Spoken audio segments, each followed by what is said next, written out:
Right, welcome everybody to Cocho's demo today of Microsoft XDR and Sentinel. My name is Jacques Fourie. I'm the Director of Information Security for the Cocho Group.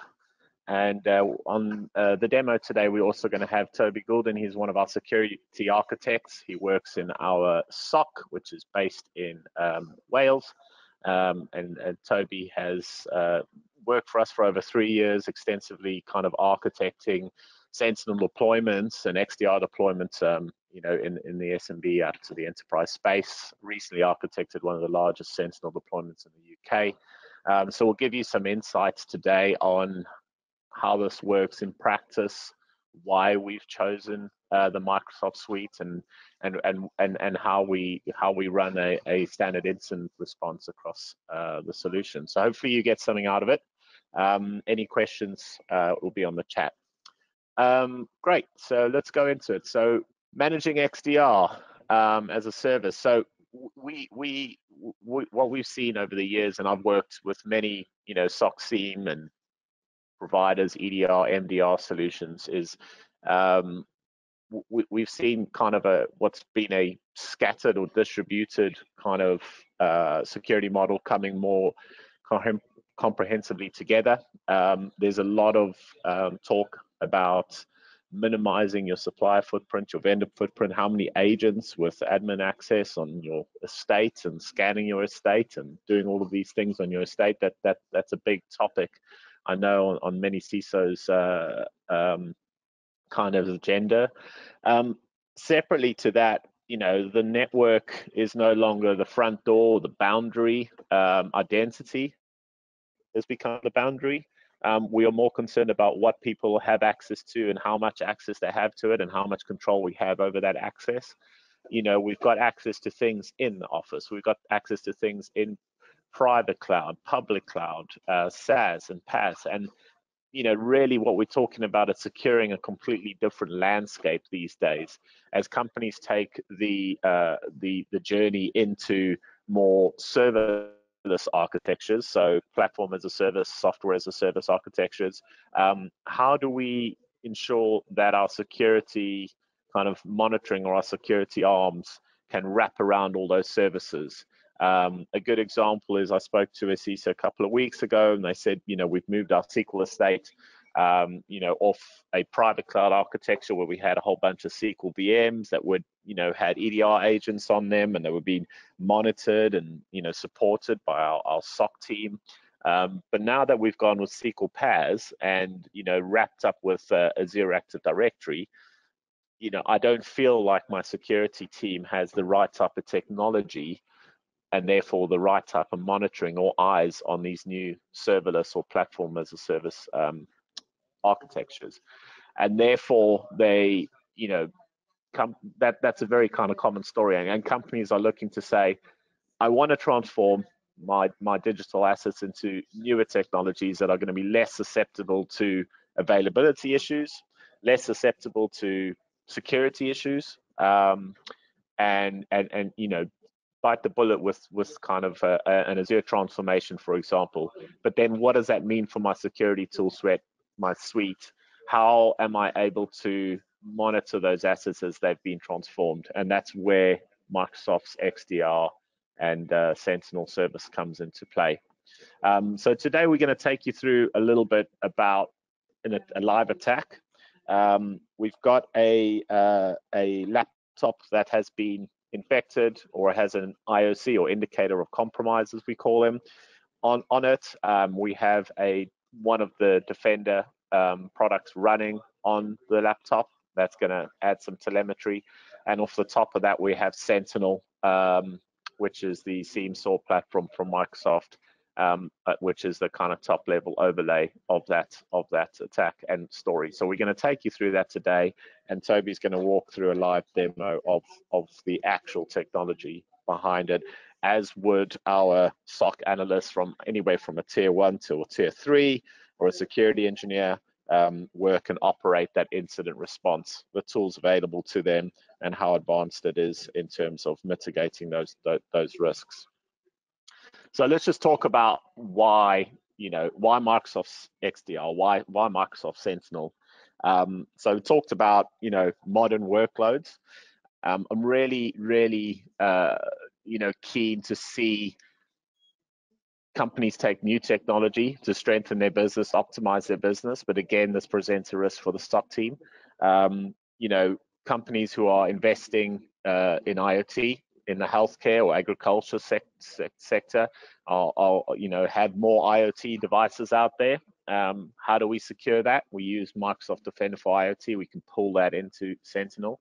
How do we secure Azure Active Directory? How do we secure our 365, our endpoints, our identities that are now on serverless architectures? And how do we monitor and maintain those the security across that stack? Microsoft XDR, right? How do we break down the walls of our security silos? This is quite a big area, right? We have really good security products out there for mail, for DLP, for your endpoint, and I'm not really discounting them, but a client asked me the other day. They said, we've got a solution for our mail we've got a solution for our mail platform, and it's really good, provides a lot of security for my mail. And then I've got this other solution for my endpoint, and it's really good and provides solution for my endpoint. And they said, if we move to Microsoft Defender for endpoint, how does that compare? And my answer was, well, it's not like an endpoint solution that we transfer into another endpoint solution. The Defender suite is more than that. It's part of a wider ecosystem of protection, right? And why that is important is because the indicators of compromise that we're seeing now come in real practical terms are often very sophisticated, and they're rearing their ugly head a little bit in dotted areas. And what I mean by that is you might see a little bit of an indication on the endpoint, and a little bit of an indication in the mail platform, and a little bit of an indication on your Active Directory. And yes, traditional SIEM will bring that all together, but XDR really adds the power to have actually agents watching all of that and paint the whole story. Because if you look at those things in isolation, it doesn't really maybe give you the ability to respond across those platforms holistically, and it doesn't maybe give you the full picture, and that's where XDR comes in, right? So we're looking at all of those things in one place. We are, increasing the operational efficiency of our SOC team and our analysts, because they're able to, not have to jump from one tool set to another, and just to find out, oh, actually we've got a big problem on here, and then they have to act in different places in different ways, and your incident response ability becomes very fragmented and therefore slow. You're not able to isolate the threat as quickly and kind of keep the blast radius down, and that's what happens. Supply chain risk is a big problem, right? I spoke about that earlier. If you have all these vendors with agents and admin rights on your machines, and you have to manage coverage and all of this stuff, that's one overhead. But also, as we know, and as we saw with Hafnium, and as we saw with Log4j, and as we saw with SolarWinds, vendors, and in particular IT vendors that have their tentacles into your organization, are a big risk, right? It's like going to the car dealer and breaking into the car key safe. If you get the car key safe, you're going to be able to break into all the cars, and that's essentially what will happen. So we need to assume that one of those vendors will be attacked at some point, and therefore having less vendors means less risk, less supply chain risk. Another big thing is the fact that clients who have invested in a 365 license SKU have not often benefited from the other technologies in there. As an example, we have clients who have gone to Business Premium or E5. They have a high level of Microsoft Defender for endpoints in there, licensed for all their staff that they're paying for already. But then they're investing in another EDR agent, another supplier, another contract, another cost, another thing for their team to learn and manage that needs to be updated and changed. Why not maximize what you have in your 365 SKU already? And this goes to for Microsoft Defender for Identity, Defender for 365, but most of it's in there. a good example of this is I had a client the other day. They said, we need to go to Cyber Essentials Plus. We've spoken to a couple of vendors. They've said we need all these technologies. I'm very nervous about, getting, into all these different technology, having to manage in my environment and all of that. And I said, well, what license do you have? And they said 365 E5. And they'd come to us, through a recommendation through one of the exec suite. And I said, well, actually, all you're trying to achieve for your Cyber Essentials Plus and your supplier DDQ that they've imposed on you is pretty much available in your E5. You just haven't flexed that. So that's a really big thing. The other thing is we don't do log shipping. Sentinel and all of these logs stay in your tenant. You're not shipping your logs off to some data center that you have no control of. If you fall out with your security vendor, it's all yours. It's in your tenant. It's yours to keep. And then, of course, we have self-healing capability. So Toby will talk through some of the playbooks and run books that you can automate, you can manually detonate, but they're going to be able to do a lot of things across their environment, not just in isolation. We go back to the security silos. If I have an attack and it's come through my email platform, I have to log onto that platform, then I have to go across to my other platform for my endpoints, and then I have to look at my AD, and I can't really bring it all together. It's very difficult. Yeah. So that's about the whole thing coming together. We talk about a modernized deployment, right? We do steer away from having devices on site. Yes, we do need some log collectors for network devices and things like that, but we tend to find that that's going to be very light and very virtual, but mainly we are deploying Azure Sentinel into the client's tenant. We are deploying the log analytics workspace that is storing log data that Sentinel is correlating into that tenant, and that's where it is. And I think this is a big plus as well to the Microsoft architecture. I'll just take you through a small XDR attack story. We've got a potential attacker here. He has sent a phishing email with a link into Polly. Right, Polly has a machine. And she's clicked on that link, unfortunately, and it's detonated a PowerShell load on that machine and enabled to do a bit of credential theft, which Toby will talk about. They'll then be able to elevate. They've stolen some credentials from a colleague called Adrian. They've done some more damage here. They've been able to move into the file structure on OneDrive using that, and they've been able to use OneDrive or the file structure to detonate another attack with phishing. And then they've been able to compromise yet another user on the device. So what's happening here? We've got stuff happening in the file system, right? Which is quite malicious. We've got stuff happening on the endpoint, and we've got credential theft happening in the Active Directory. Now, if you have security silos and different tools looking at these things, some of them might get it, some of them might not. But if you have an XDR solution with Sentinel over the top, we're going to be able to see this whole picture in one single pane of glass and act on it and provide SOAR on it, and isolation steps via automation and everything across these technology architectures a lot quicker.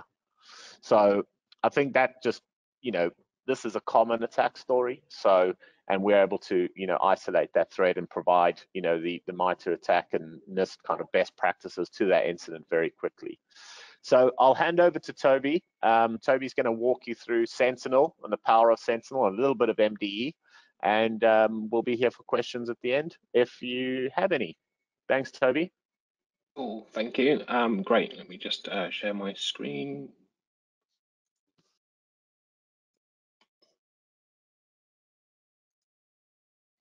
Great, I just want to see if you can see my screen now. Yep, I can see it. Okay, 1 second.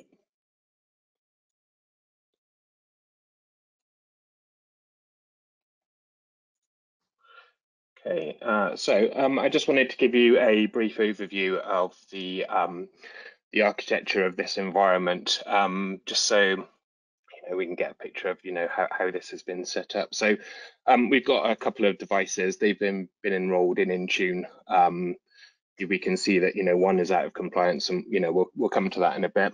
But essentially, we have all of our devices enrolled in Intune, protected by, endpoint security, EDR policies applied to these machines.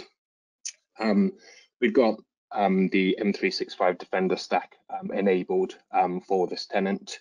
We can see, obviously, we've got some non-compliant devices, which we saw in Endpoint Manager. We've got an infected device, and we've also got a user at risk in this tenant just on the dashboard. Additionally to that, we also have Sentinel deployed. Sentinel is deployed with a number of data connectors. These data connectors, the ones that are important for this demo really are Active Directory, which kind of gives us these logs, so sign-in logs and audit logs, users at risk, and user risk events happening within the platform. Additionally to that, we also have the M365 Defender data connectors hooked up to Sentinel, which will get incidents and alerts from the Defender suite. So whether that's inside a risk, or Defender for Cloud, or Defender for Cloud Apps, Defender for Endpoint Identity, etc. So if we look first of all at Microsoft Defender for Endpoint, we can see in the alerts here that we've got an incident here with on a specific machine. We can see that this machine has been involved in a number of different things. I know Jacques discussed a little bit around credential theft. This machine specifically has been targeted with credential theft using the known tool Mimikatz. We've also got some additional stuff on this as well. We've got suspicious PowerShell being run. We've got attempt to steal credentials. We've got pass the ticket being run. They are also dumping the memory. So we can see that there's quite a lot of malicious activity happening on this machine. A good thing with Defender is if it will automatically remediate some of these threats. They'll be blocked by Defender for Endpoint. And we can have a look here at some of the alerts. If we actually go into one of these alerts, we can see how this is actually panned out. We can see the entire process of what has happened when a user is exploited, when a user has been attacked using the tools such as Mimikatz. We can see it's been executed. We can see all the things like we can see Bloodhound being run here, which is a post-exploitation tool for enumerating AD. We've got various different attacks happening here. We can see that we've got the machine here. It's a Windows 11 device, and it's high risk. We also have the user affected as part of this attack. Now, if we click on the actual machine here to get further information, we can actually see that something's happened as part of this incident, and the machine has actually been isolated. And looking at the actual comments here, this has actually been isolated by Sentinel. So it means that if this happened in the middle of the night and you don't have eyes on glass 24/7, and an endpoint is compromised, then we can use Sentinel and the automation capabilities of Sentinel to actually block this machine directly as soon as this incident is flagged. And really how that looks is if we actually go into Sentinel and we look at the automation, we've got an automation here which essentially looks for a number of things to block a machine. So it's the first automation in the list. Automations in Sentinel, they run from top to bottom. So this is the first thing we want to get. So essentially in this rule, we're looking for any type of analytical rule. Doesn't matter what the incident is. And we're looking for the title contains anything like malicious credential theft, Mimikatz, ransomware, pass the ticket. And essentially any time any of these incidents are raised, then we're going to run this playbook. This playbook will automatically contact the Defender for Endpoint API, and it will isolate the machine directly, and it will essentially block that machine from accessing the internet, accessing the network. Yeah, and we can kind of see those incidents. We can see the incident in Sentinel here. If we look at the actual this incident here that's come across from Defender for Endpoint, we can kind of see the correlation of all the different incidents, the same as we actually see in Defender for Endpoint under this incident. Now, the thing is, obviously, this is just an endpoint. We don't really have any correlation of any other activity that's happening within the estate other than the endpoint in Defender for Endpoint. So we, in this scenario, we can also look at Sentinel and see if there's anything else that's been happening for this user. Obviously, we got the user here, Sentinel demo. We got the machine that has been involved. But we've also got other incidents happening in Sentinel coming from Active Directory. So if we were if we're thinking in the eyes of a tier 1, tier 2 analyst, we're looking at Sentinel. We can see that we have a multi-stage attack happening here. We can see that there have been, if we look at the actual investigation of this attack, we can see the various stages of an attack. With this one, there's quite a lot happening in it. We can see the links between the various different stages of this attack. We can,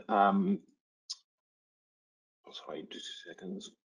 So going back to the incident, we can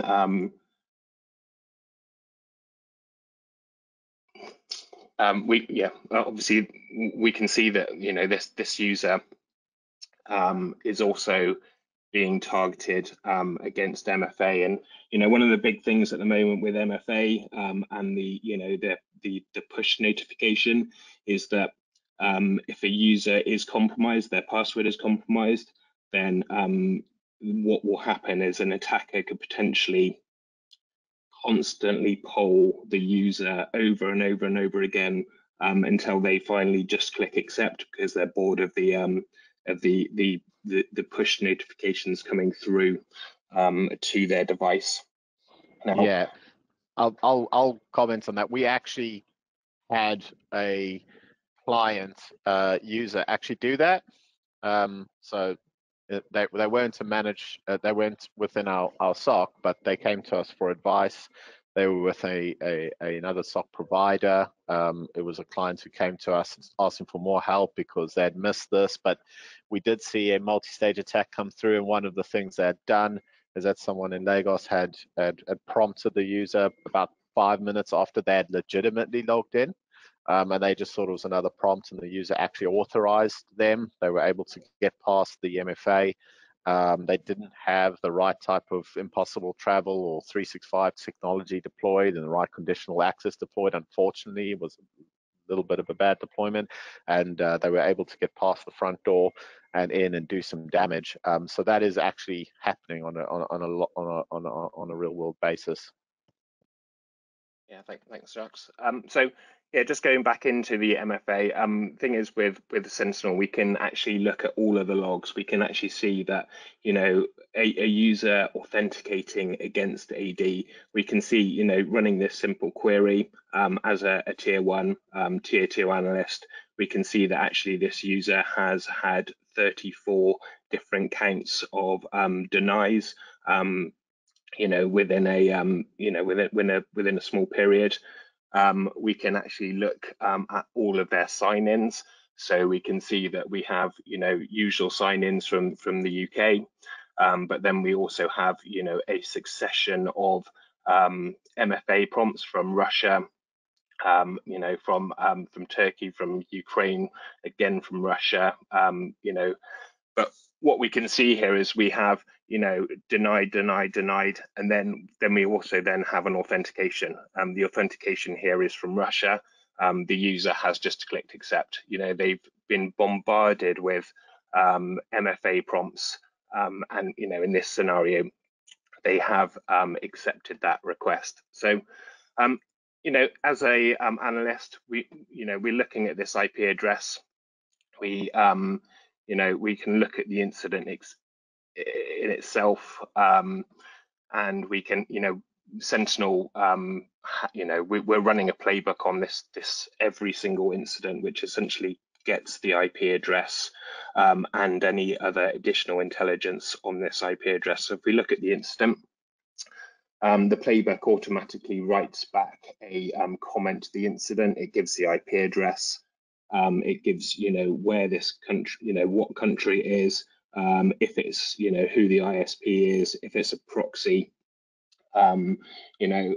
So in this scenario, you know, we can see that the user's constantly being pulled from this IP address. So what we might want to do in this scenario is that we might want to request to say, you know, this IP has been flagged as an indicator of compromise. So what we can do is we can actually run a playbook here. As a tier 1, tier 2 analyst, we might need authentication from one of our peers to actually get this IP blocked. So, you know, as an analyst, we click run, we click on the playbook. That playbook runs in the background. We can then, you know, as a senior engineer, as a manager, we can, you know, jump into Teams, and we'll get a notification in Teams to say that, you know, a SOC analyst has triggered this playbook. They want to block this IP address in Defender for Endpoint as a, you know, as an indicator of compromise. We got the severity of the incident. We got when the incident happened. We can actually even view that incident in the Sentinel portal if we want. So, you know, in this instance, we know that this user is being constantly pulled from MFA from this IP address. So we'll actually allow that to block it. That will then go away. It will continue the logic in the playbook, and that will then query the Defender API, and it will actually add this IP address as an indicator of compromise. We can actually see that if we go into settings of Defender for Endpoint, we go into endpoints, and then we go into indicators, and then IP addresses, and we can see now that we've just blocked this IP address, and this is actually being blocked for 90 days, expires on the 27th of September. We can see that how it was created. It was actually created by automation. This is the playbook, and this is when it was created, just well, within this minute. Now, obviously, this goes for any IP address, any sort of attack that we get. You know, if we it doesn't necessarily need to be MFA rejected. It could be that we are being brute forced from another IP. You know, we can then, you know, do the same. You know, with this again, we've got in this scenario, we've got another IP in Russia. You know, we can see that we've also got, you know, users trying to sign in to a disabled account. So, you know, there's other avenues that we can do. You know, if a user, if we assume that this user has actually been compromised, you know, that we've already seen sign-ins from, you know, from Russia, from various other countries. We can also disable this this user from signing in anywhere. So again, you know, we go into view playbooks. We can actually run this playbook, which is actually going to block the AD user.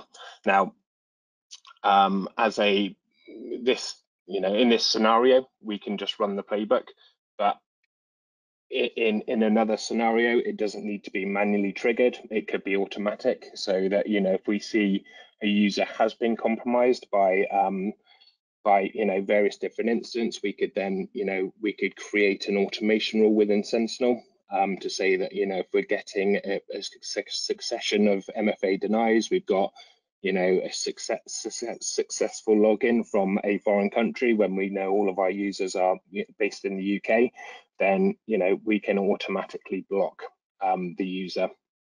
Going into the, we've just run this incident now. We can actually see that we've got a new comment added to this incident.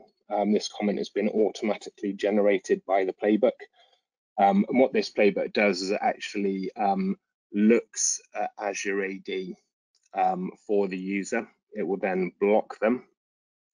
It will also look at the user's manager.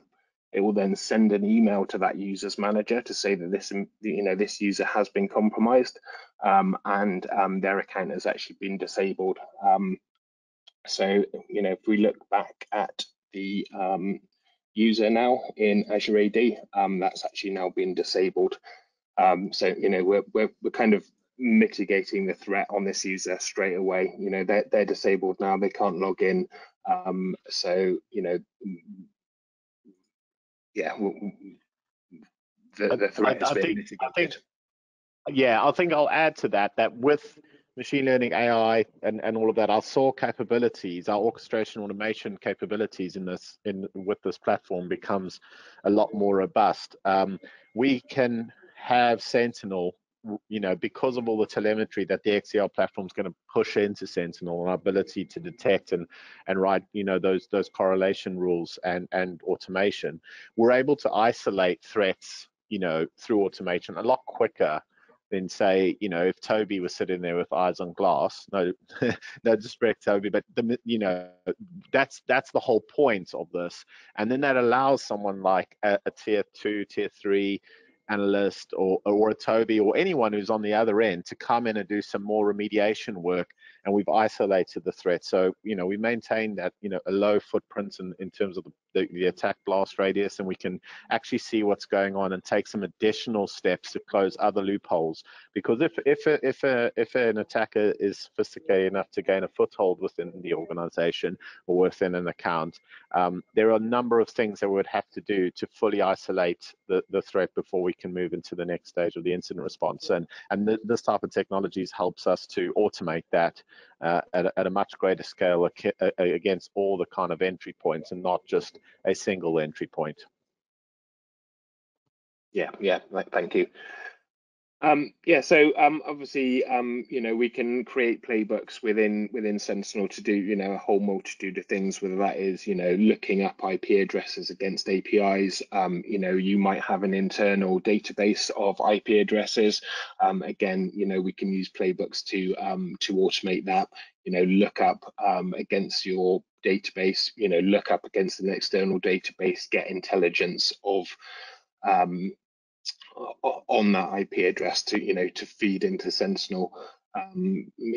What that really means, from a tier 1 or tier 2 analyst, it means that they don't really have to go outside of the platform to gather intelligence on an IP address. That intelligence is already there in the incident straight away as soon as you look at it. If we look back at the incidents here, we can see that we've got all of these tags. Tags can be added from various different automations. We can add them from, whether that is from the Flowbot in Teams to, if we run an automation on a incident, then we can also get a tag here. So this is the incident that we did a moment ago. We have basically tagged this automatically as soon as the playbook runs to say that this has actually been blocked in Defender for Endpoint as an IOC. And again, it is just adding a comment here to say it's been blocked. I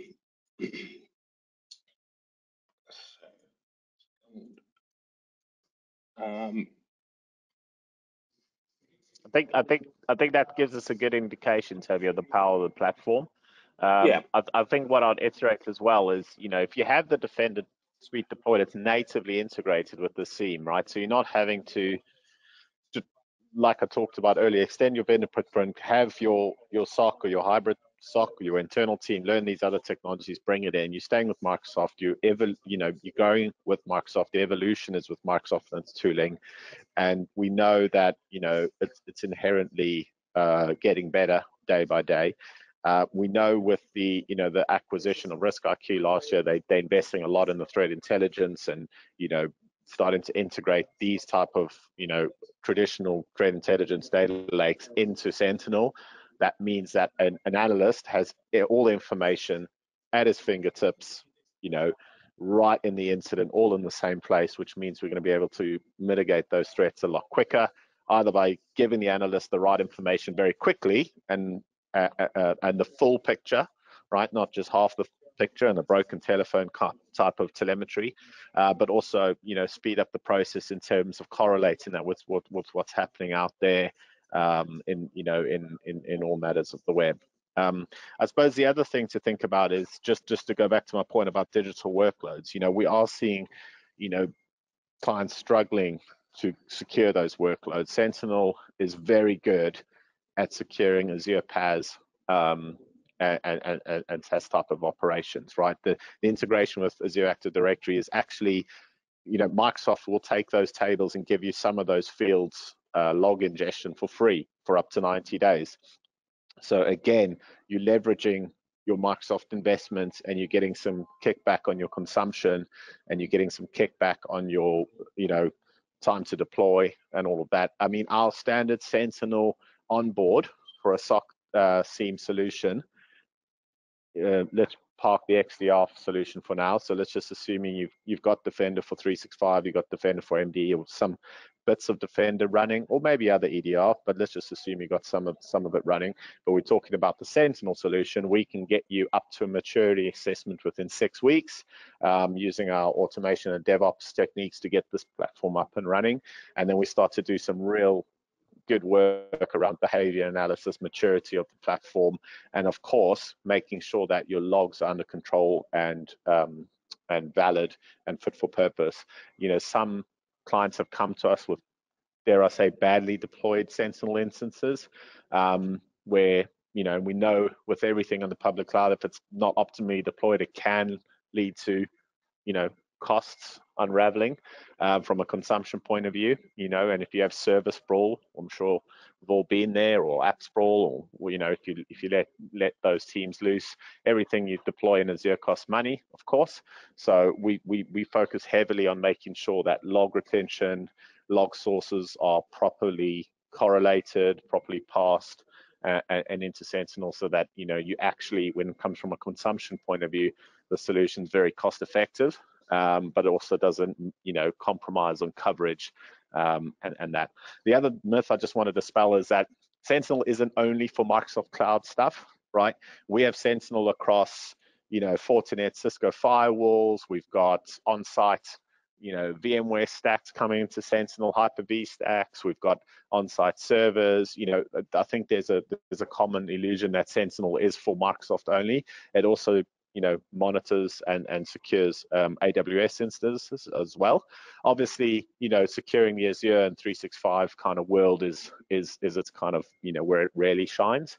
But it does do the entire estate. So you don't have to do a digital transformation to benefit from this platform. In fact, some clients have actually moved to this platform before they've done that, to prepare and make sure that their security is cloud ready, so that when they do drop workloads into the Azure PaaS environment, they're able to immediately wrap their SOC around it and wrap all that security kind of love around those devices. And I think that's very important.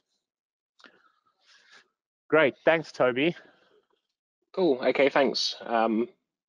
I just that's fine. Actually, just before I go, I just wanted to show that one other thing that we can do with Sentinel is that if we have an affected user in Sentinel, that we can actually relate every single alert that's happened in the platform to a single incident. So we can see that this user has been